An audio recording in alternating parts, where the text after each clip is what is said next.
கிராமத்து சமையல் நேயர்களுக்கு அன்பான வணக்கம். இன்றைக்கி நம்ம வீடியோவில் என்ன செய்ய போகிறோம்னா நெய் சோறு. அது கடாய் சூடானதும் 1 டேபிள் ஸ்பூன் நெய் ஊற்றிக்கலாம். நெய் நல்லா சூடானதும் பட்டை வகைகள் சேர்த்துக்கலாம். ஒரு 5 செகண்ட் கழித்து முந்திரி பருப்பு சேர்த்துக்கலாம்.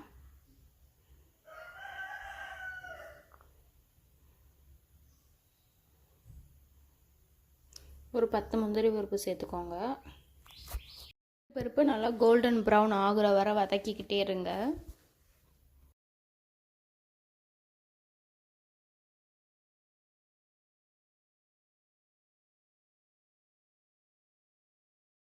முந்திரி பருப்பு இப்போ நல்லா வதங்கிடுச்சு.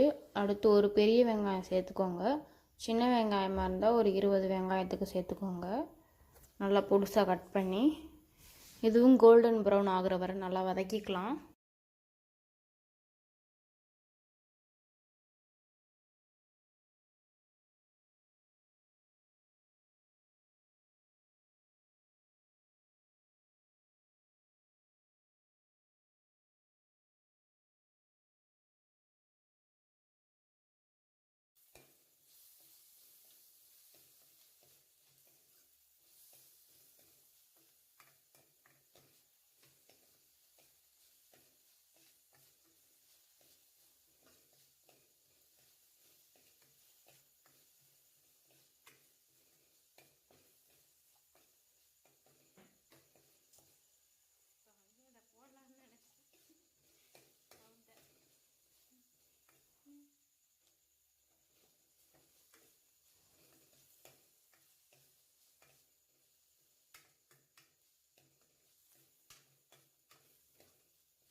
வெங்காயம் நல்லா வதங்கிடுச்சு.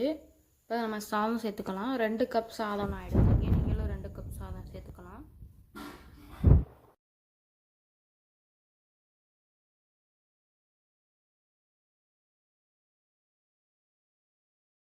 சாதம் சேர்த்ததுக்கப்புறம் நல்லா கிளறி விடுங்க. அவ்வளோதான், நம்மளோட சூப்பரான நெய் சோறு ரெடி ஆகிடுச்சு. இது பேச்சுலர்ஸ் அப்புறம் குழந்தைங்களுக்கு இதெல்லாம் செஞ்சு கொடுங்க.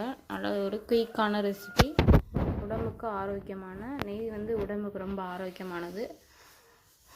அதனால் ஆரோக்கியமான ரெசிபி. நம்மளோட கிராமத்து சமையலை சப்ஸ்கிரைப் பண்ணிவிட்டு பெல் ஐக்கானை கிளிக் பண்ணிட்டு வீடியோவுக்கு லைக் பண்ணிடுங்க.